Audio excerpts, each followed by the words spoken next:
Welcome to the Windows Club.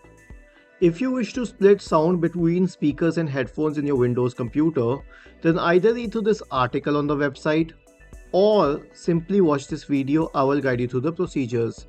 First of all, you need to open the volume mixer or device preferences. It would be volume mixer for Windows 11 computers. Right click on the start button and select settings. In the settings window, go to the system tab on the list on the left hand side. In the right pane, click on sound.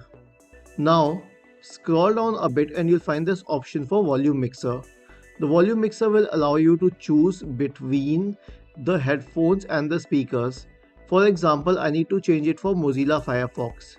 I'll click on this. Now the default output device it would check it itself.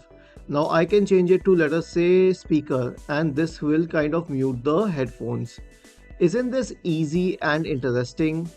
If you have any doubts, please go to the original article on the Windows Club, scroll down to the comment section and write your query. We will surely answer to it.